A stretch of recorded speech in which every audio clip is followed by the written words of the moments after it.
l'économie de demain et dans forcément le comportement et le développement des entreprises. On a rajouté dans l'étude l'impact de la Covid. Ça a été un facteur accélérateur de la digitalisation. Donc, les tendances, la première tendance qui apparaît, c'est tout ce qui est sécurité, santé et sanitaire. Donc ça n'existait pas en tant que tendance. Premier facteur, juste après, on a la digitalisation qui est très fortement accélérée grâce au Covid. On a l'accélération de la digitalisation des entreprises, le vague de la Covid, on a beaucoup plus de 2019 à peu près, et tout le monde a plus ou moins constaté que ceux qui avaient déjà entamé leur parcours de digitalisation l'ont accéléré et ont été capables de l'accélérer.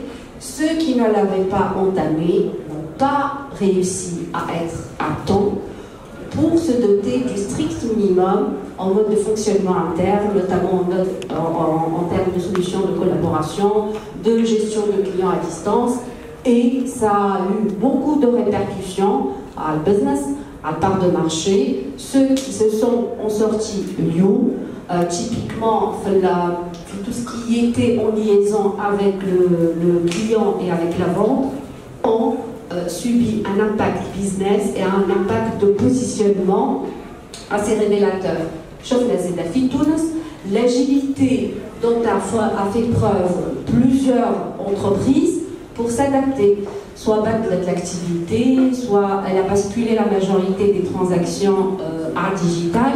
On a des labels qui étaient prêts pour le lancement de Covid. Ils ont réussi à assurer ce lancement et les labels pour des marketplaces, des plateformes de vente à distance, des solutions de livraison à distance, mais je vous dis, où ils ont récupéré cette forte lancée de la phase de Covid pour un business model dans la pérennité.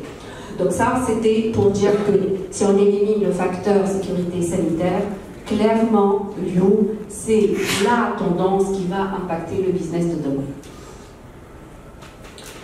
Pourquoi on parle digitalisation? En fait, je ne vais pas parler technique. Il y a tellement de la matière, mais pourquoi on en parle? Le digital, Tunisie Télécom, le digital pour vendre. Ça, c'est une forte demande à récupérer. Anyway, il faut juste fitter les besoins d'un client.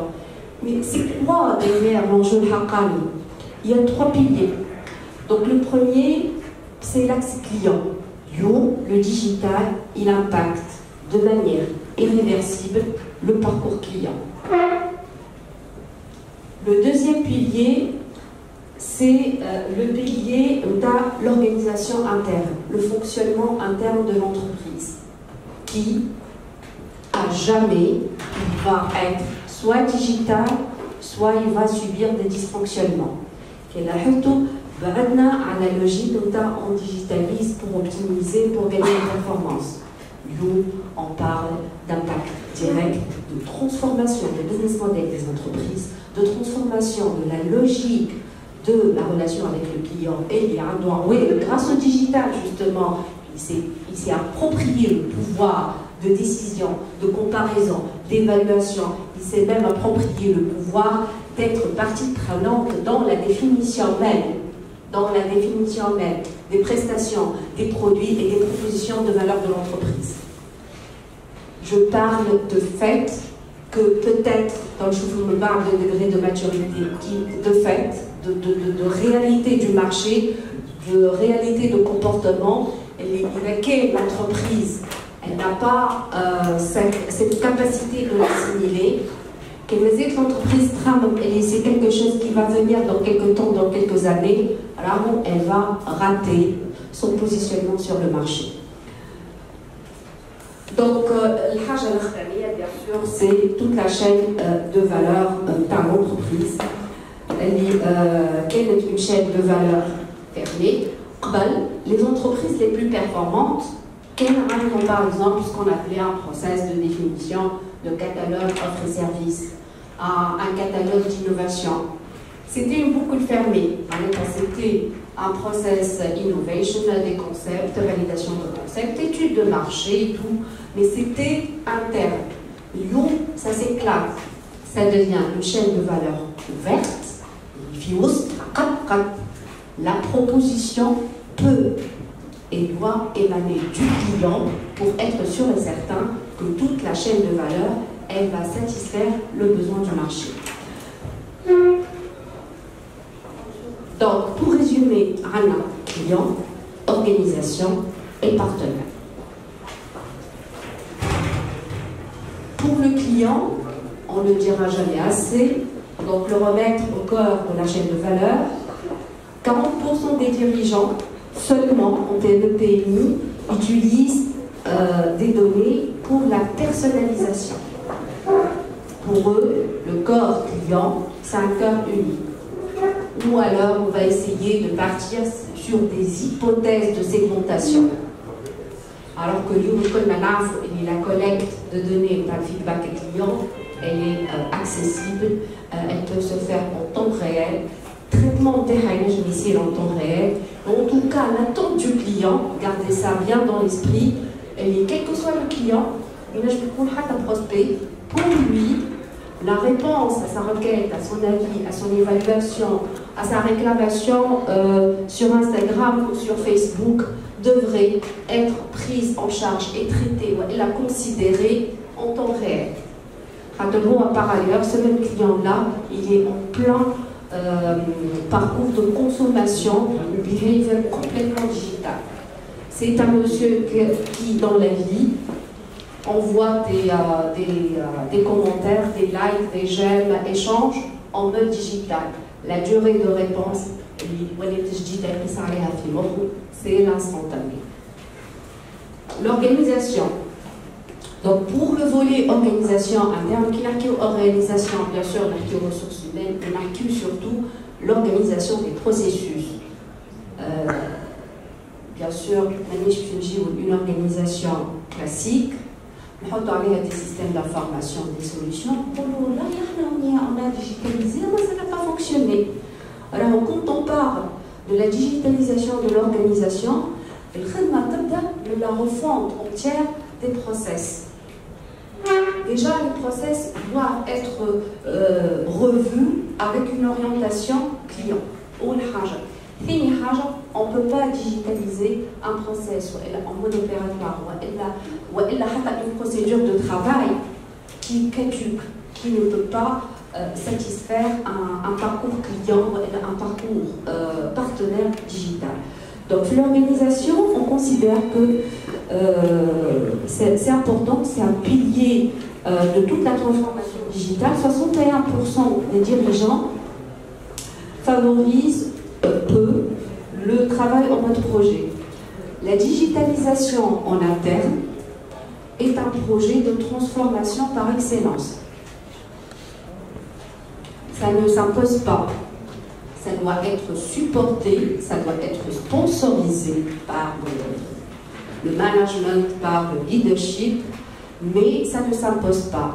Si moi, je suis une entreprise qui a tous les outils, qui investit dans l'accompagnement, dans la stratégie digitale, qui digitalise au mieux son parcours client, moi je suis une entreprise qui a investi dans la vitrine, dans la digitalisation de la logistique, si mes employés sont réticents, si mes employés ont peur de la digitalisation parce qu'ils vont perdre leurs emplois ou parce qu'ils ne seront plus aussi indispensables, c'est possible.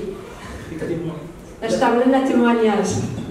Oui, la conduite de changement est un point très important. Donc, en fait, dans l'absolu, qui m'a parlé, donc c'est aussi Hamdi, transformation. Voilà, typiquement, on a connu la problématique de près. Je disais donc qu'au niveau de l'organisation, on doit être un leadership fédérateur. Sinon, ça ne va pas fonctionner. Les projets stratégiques doivent être sponsorisés, on doit fédérer tout le monde. Et sur ça, la crainte elle va augmenter la résistance au changement. Le plus important, imaginez-vous une entreprise qui se digitalise en front office. Il y aura toujours de l'humain. Déjà, il y aura toujours de l'humain. Il y aura juste la transformation de certains métiers. On aura besoin de moins de personnes pour dire allô au téléphone. Mais il aura besoin d'experts en relations clients pour prendre en charge les clients les plus importants, pour faire de l'upsell, pour faire de l'analyse, pour faire du reporting, pour donner des propositions d'amélioration du parcours client. Imaginez-vous que, au bout d'un parcours digital magnifique, qu'on entre en relation avec l'un des agents de l'entreprise et que cette personne démolisse tout le mythe de cette entreprise digitale. مثلا يقول لك السيستم اللي عملوه جديد هذاك ولا ما فهمتش احنا كنا نخدموا لبس علينا بالاوراق صعبوها علينا فورماسيون وامشي ويشا ودرا شنو صعيب بس الناس الكل تصير علاش؟ soit parce qu'il ne sait pas, soit parce qu'il ne croit pas, soit parce qu'il a peur. Donc, si mes employés, si mes partenaires internes ne portent pas ce projet en moi, si je ne commence pas, par exemple, par faire adhérer tout le monde à l'usage des systèmes RH en interne, s'il y a de la réticence, si ils ne sont pas dans cette soif d'apprendre et d'avoir de la fierté pour dire nous, chez nous, désormais en interne, on est zéro papier. Et on est fiers de ça. Et d'ailleurs, depuis qu'on est zéro papier, on a beaucoup plus de temps pour faire des tâches à valeur ajoutée. Wallah, ça nous a ouvert plein de pistes de reconversion. Et à l'occasion du lancement du nouvel ERP, on nous a invités, nous avait fait une formation, et du coup, on voit plein d'horizons pour apprendre à mieux gérer nos tâches grâce au système d'information. Typiquement, donc, l'exemple des ressources humaines et de cette peur que la machine ou le système se substitue à l'humain. Un deuxième exemple très révélateur, qui ils vont se reconnaître. En termes de performance, généralement, les outils CRM ou la ERP, madame la DAF, monsieur le trésorier, qui ne comprend pas pourquoi on va subitement arrêter de lui faire confiance. Lui, qui passe une semaine en fin de quarter à générer des KPIs, qui s'investit, qui fait très très bien les choses, qui a un homme de confiance, on va le remplacer avec une interface de reporting, avec des commentaires qui sont générés automatiquement. Allez, moi je n'ai pas été défaillant, pourquoi on me fait ça? Et donc, des projets CRM, des projets ERP, des projets d'application interne. Ce qu'il faut anticiper, c'est la sensibilisation en interne. Prendre le temps d'expliquer et de faire fédérer. C'est typiquement un projet qu'on ne peut pas imposer. Envoyer une communication en interne pour dire désormais à partir du 1er 6 ne seront valables que les demandes et les transactions saisies sur système. C'est comme ça et c'est pas autrement. Tant pis pour tout le monde. Ça va être un fleuve. Allez, à la derrière, quand on va attaquer la couche digitalisation client, la couche digitalisation parcours fournisseur, on n'aura pas des relais pour vendre cette vision et cette stratégie en externe. C'est une figue donc pour les partenaires. Nous, 44% des dirigeants n'associent pas ou associent très peu leurs fournisseurs à la conception. Un autre exemple, on apprend des erreurs. On bâtit ces fameux process,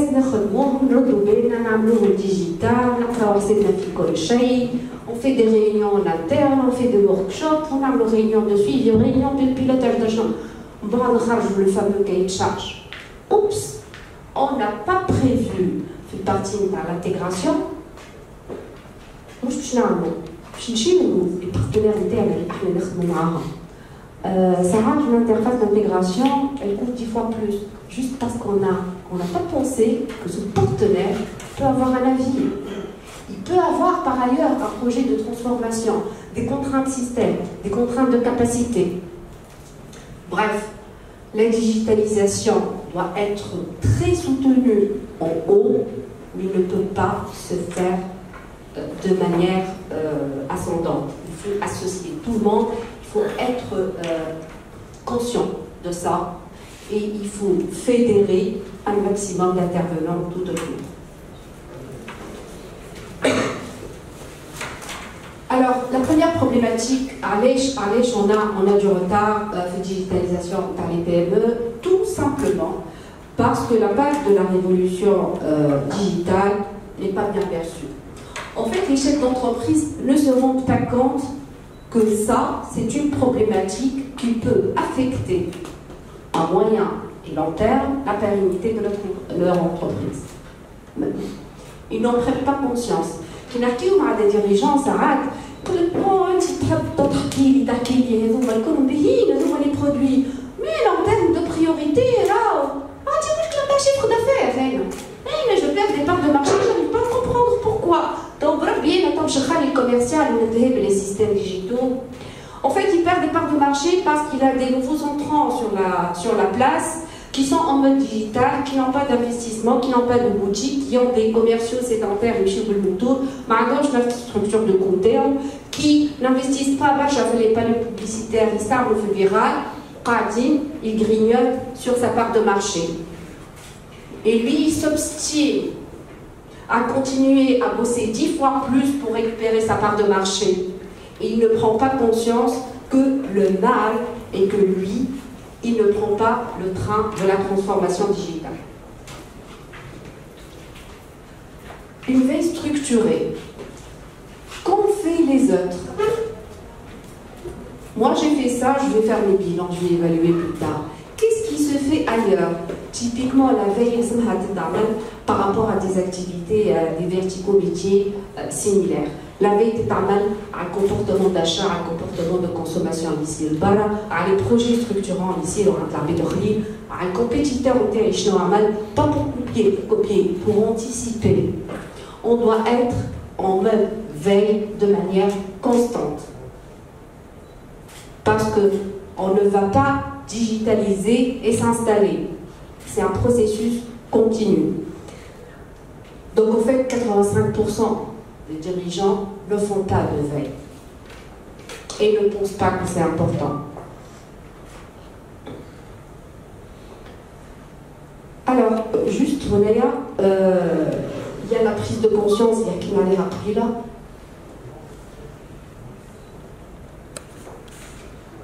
À la question, avez-vous déjà engagé des actions en faveur de la digitalisation? 44% des entreprises répondent pas du tout. On a des entreprises qui tiennent leur compte sur le cahier et qui engagent un comptable parce que c'est plus safe.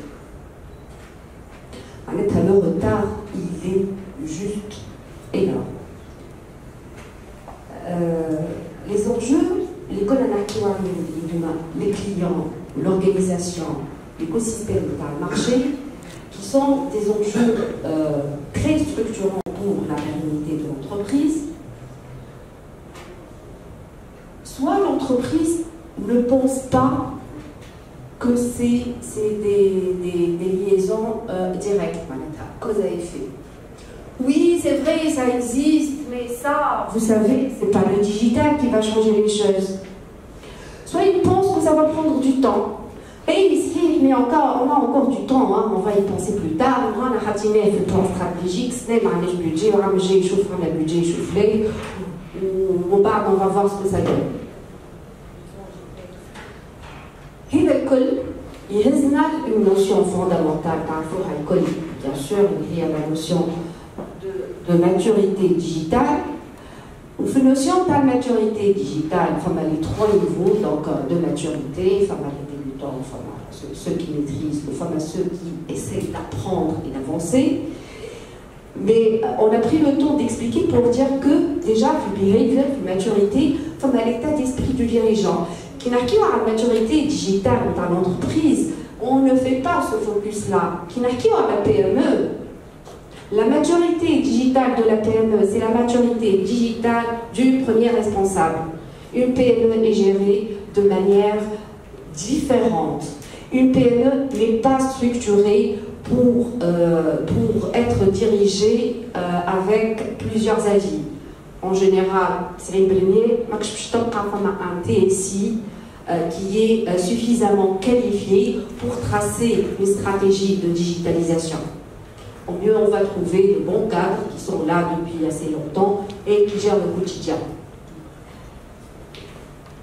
La maturité digitale d'une PME, c'est la maturité digitale du dirigeant. Si vous êtes en SI, il faut s'assurer de la maturité digitale de votre patron. Si vous êtes le fournisseur, il faut s'assurer de la maturité digitale du premier responsable de votre client. Donc, 3 profils. Il y a qui les sceptiques. Ils n'y croient pas, en fait. Non, c'est pas aussi important. Les apprentis et les conquérants.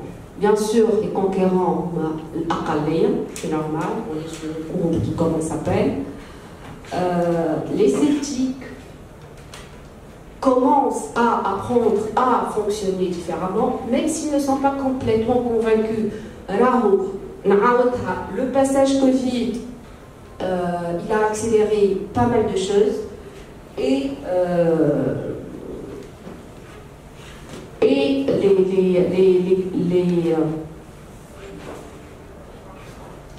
les conquérants, c'est la minorité. Et ceux qui essaient d'apprendre, qui essaient de faire, qui essaient de bâtir, ils vont échouer. Ils vont essayer d'apprendre de leurs échecs et on va voir plus tard comment accompagner chaque profil pour qu'ils s'en sortent. À la rate, encore une fois, si vous êtes dans une position de conseil, de fournisseur ou de SI au sein de la même entreprise, les trois parties ne se traitent pas de la même manière. Donc 33% des sceptiques pensent que c'est encore trop tôt, il n'y a pas de feu, quoi, il n'y a pas d'urgence. Pour cela, il faut absolument qu'ils s'ouvrent à travers la veille.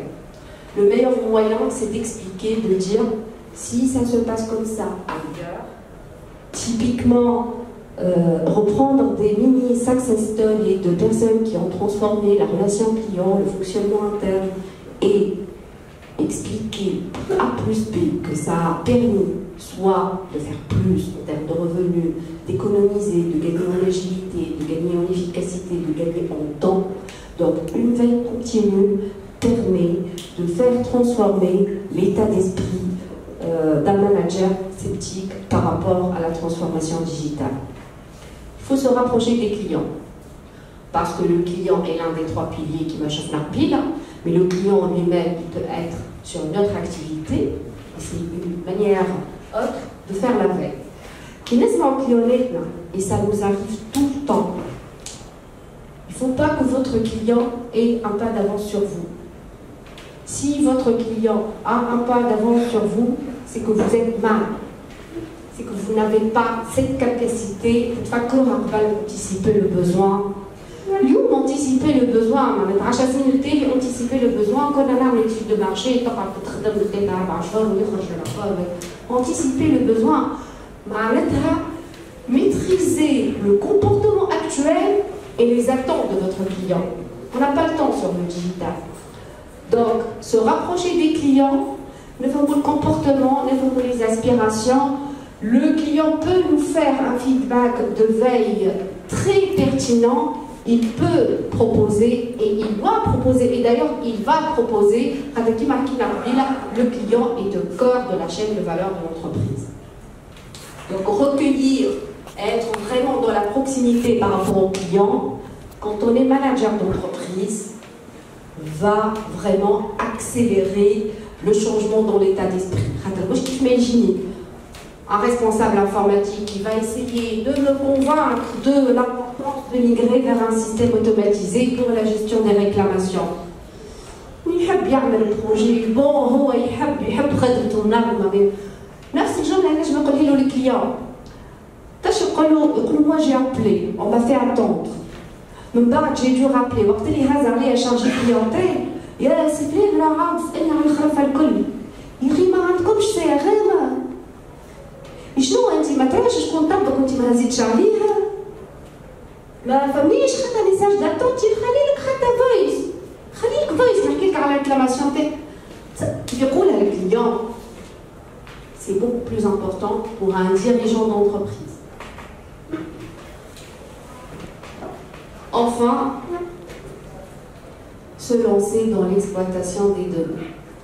أنا نجم نأكد لكم اللي هذه أكثر حاجة نجم تقنع ديريجون تونسي تابيرو أنه يفا vers le digital. على خاطر les données de l'entreprise sont une mine d'or pour la prise de décision.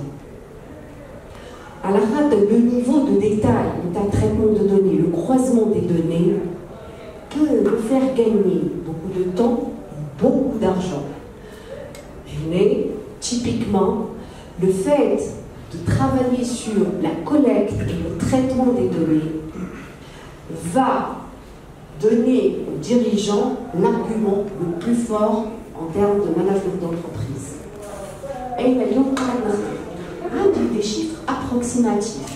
Quand je suis en bord de l'IT, en général, tout le monde qui est expert, qui est depuis plusieurs années, va poser ce qu'on appelle des hypothèses fortes pour analyser les écarts, les tendances, les comportements. Quand on est dans des réunions et dans des meetings pour arrêter le budget, on va essayer de faire des estimations de charges et de revenus. À la fin, on est expert. Quand j'ai accès aux données, je vais aller dans le détail de chaque rubrique et je vais être sûr à un pourcentage très élevé que je vais prendre la bonne décision.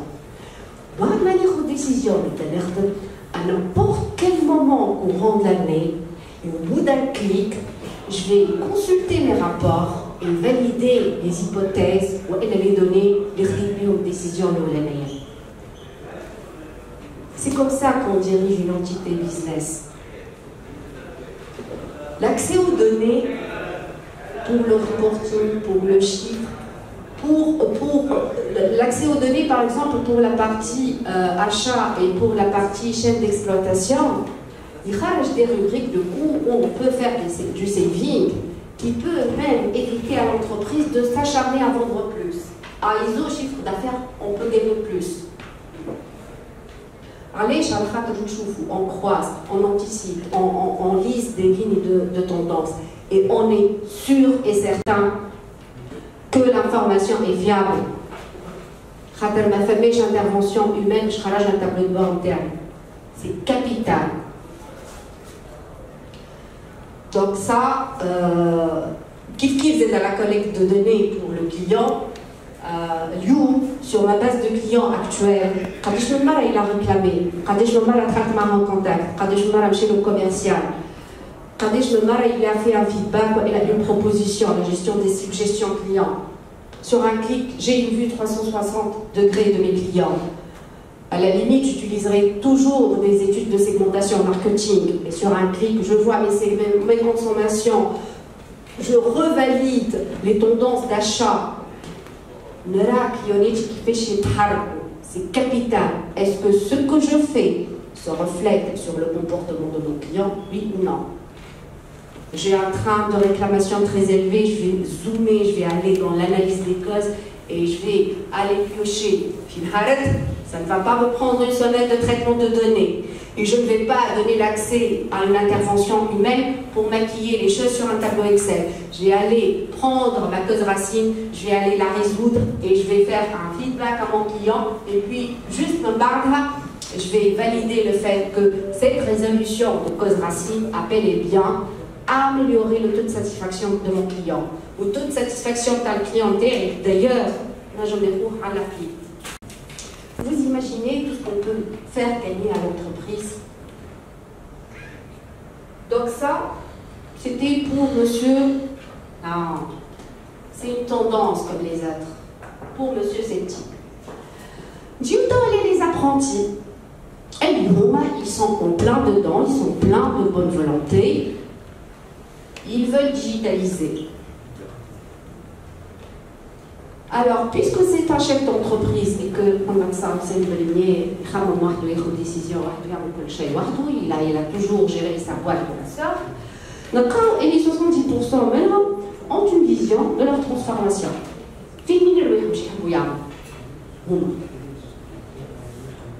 Par contre, 66% de ces apprentis n'ont pas de plan d'action. Il n'a pas planifié, il va essayer de faire les choses plein de bonne volonté, il n'a pas planifié les choses, les je fais comment? Je fais une suite système intégré, des modules, نبدا بشويه وبعد في الاخر كلنا نعرفوا اللي الحكايه توفى يمشي على قد فلوسه ولا باش يخدم الساهل ويخلي يصعب لي من بعد ولا باش يخدم اللي يشوفوا الكليون راه في البشر كلنا عشناها باش يخدم اللي يشوفها الكليون هكا تعمل بس يخلي باقي في العقل وقف في العقل باش يبطل باش يبدا. En tout cas, la vision elle est bien, mais ce qui se traduit en termes de plan d'action n'est pas du tout évident, il est quasiment inexistant. Haja Okhra, lui c'est un visionnaire, il a pris son temps, il a été sur la veille, je veux digitaliser. Les équipes me disent, je ne vais pas m'en séparer, moi j'y tiens à mes équipes. J'ai pas de compétences en interne. Je tu vois, quand le système, ils ont cahier de charge, ils ont comparatif, ils ont équipe d'intégration. Mais je dis, il flou, c'est-à-dire que la clé, c'est la planification. On ne devient pas digital du jour au lendemain. Ça se bâtit dans le temps. Et le plus important, c'est d'être doté des capacités d'accompagnement nécessaires pour pouvoir planifier les choses et les réaliser dans le temps. Qui fait un apprenti, conquérant, qui fait un comment réussir cette planification? L'organisation, les process, à l'orientation client. Injecter la transversalité dans son organisation. Moi, changer l'organisation.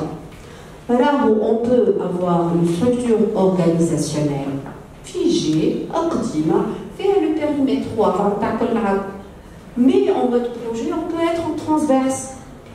C'est l'une des choses les plus difficiles à mettre en place dans une entreprise. Ça impacte directement la culture d'entreprise. Des comités projets. Une comité de projet qui se réunit juste pour dire et en tant que dirigeant, j'ai l'ambition de digitaliser telle activité. Et c'est pas l'IT qui a le lead, c'est le métier, les intervenants, les agents, les écoles. Alors en fait, on ne va pas parler de la direction achat ou de la direction relation client. On va parler du processus d'approvisionnement. On va parler du processus de gestion de Customer Life Cycle. On va être transverse et on va piquer des intervenants tout au long de la chaîne de valeur. Allez, je te dis à quoi l'organisation, c'est un pilier. L'état d'esprit, la manière de faire. Et il faut que le dirigeant donne l'exemple. Quand il invite des gens à des mini-comités, il va présider, ça va de soi, il doit sponsoriser le projet. Il doit impliquer tout le monde, bon chat. Il doit écouter tout le monde, bon chat. Il doit faire sentir les en mode transverse, il fait partie de ce projet, il porte ce projet. Le relais de communication en interne. باش يولي امين سبونسور دو بروجي كيف زميلو اللي بجنبه باش يقول له والله ملا تكسير كراي السيستم الجديد يبان يطير السيستم يطير وهو تلقاه il n'a pas rempli les préalables ولا تاخذ contrat ولا حتى il ne sait pas معناتها تلقاه عنده محل شيكي طاح السيستم قعدنا كيكا تراه نطبع الورقه من السيستم ونعملها بالستيل. Donc il va avoir son ami qui est juste à côté, il va il faut avoir des alliés en interne pour faire porter la réussite du projet du groupe.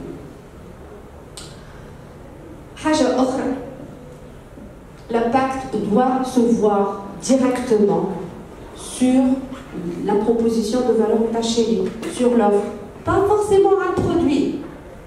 Pas forcément un produit. Ce qu'on fait en interne doit se répercuter sur la proposition de valeur. Ajouter la possibilité de livraison à distance avec un SMS de confirmation.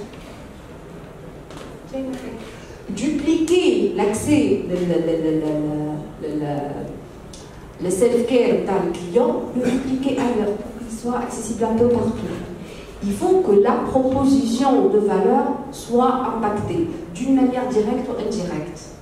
Et en général, ça se ressent, ça se voit. La user experience, elle est imminente. Ou le bouche à oreille et le viral, il est très efficace pour faire porter cette personnalisation. On a le traitement des données, on collecte des données clients. Prouver à mes clients, les gens qui ont Insta, ou Facebook, ou le chatbot, et quand ils ont fait une proposition d'amélioration, dire qu'on a réagi, on a fait ça grâce à votre feedback. L'investissement, l'innovation, la produit, je dis, la packaging, je dis, la hatch. Un client qui dit, en fait, on n'a pas de relais, on n'a pas de point of sale, on n'a pas d'agence proche de chez nous. On va essayer d'avoir un relais live, digital, une borne, on n'a pas besoin d'investir. Mais on aura apporté une modification à notre proposition de valeur. Allez, c'est important ça pour quelqu'un qui est en plein cycle. Le succès se porte par les petits succès. Voilà, en général, le changement d'image de marque et le changement de positionnement, il y a un marché de fédération autour du projet de la digitalisation. Bien sûr, on est la couche des services additionnels.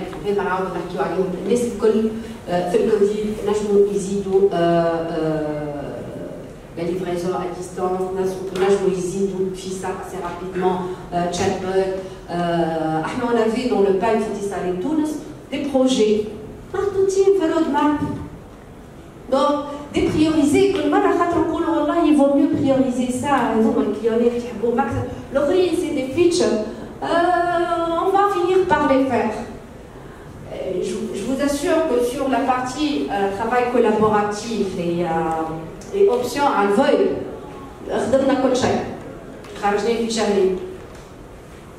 et ceux qui étaient réticents ont créé. On avait une problématique pour dire qu'il y avait une connectivité alternative ready to use. En attendant la connectivité, il y a des délais plus ou moins importants qui te donnent fibre. Le client a une solution alternative et là, tu acceptes de eh bien, le pic qu'on a eu en termes de vente de solutions alternatives, donc Yahoo, par exemple, de la 4G en attendant le reste, et il était écouté vers son APLS, il y a des APLDG, on a fait des pics énormes de vente. Et on a eu un retour de satisfaction. Mais ça nous a permis, par exemple, les équipes marketing, de revenir pour dire on a fait des petits succès, on fait plus de succès. C'est très important de pouvoir apporter des changements palpables à la proposition.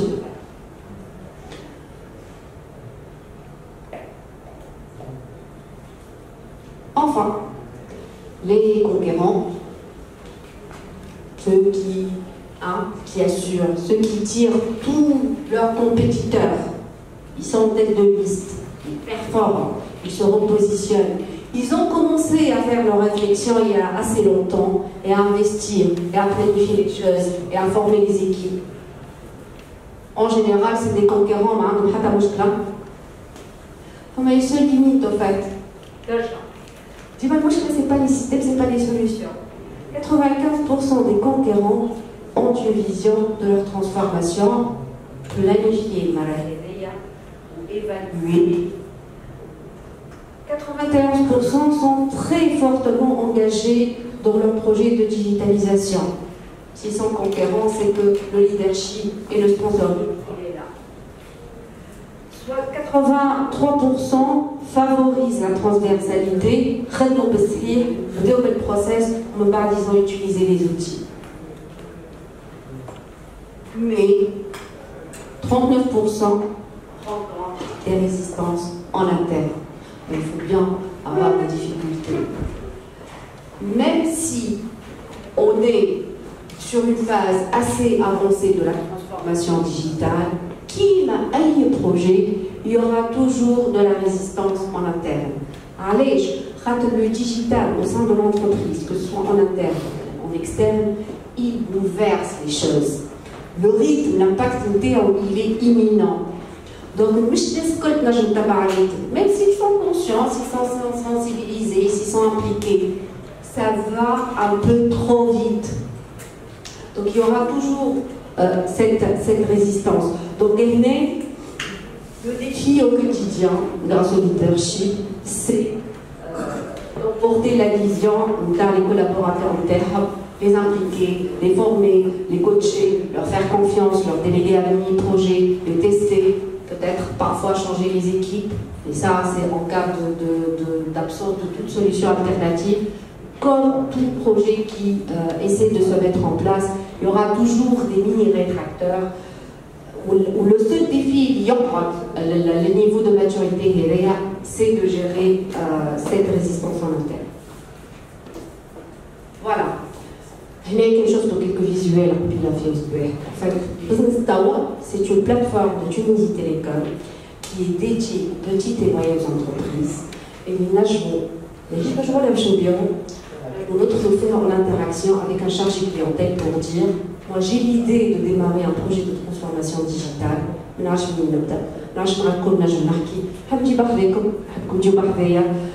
J'ai vu sur le site web une solution, c'est pas assez clair pour moi. J'ai vu sur le portail que j'ai la possibilité d'acheter en ligne, mais j'ai toujours besoin d'une assistance. Je veux juste partager un retour d'expérience. En fait, sur Business Tower, le tout tourne autour des fonctionnements internes de l'entreprise qui changent. Donc, il y a une réunion qui change, il y a une gestion de données qui change, il y a une vente qui change. Tout change dans l'entreprise et il ne faut pas que l'entreprise soit livrée à elle-même pour gérer cette transformation.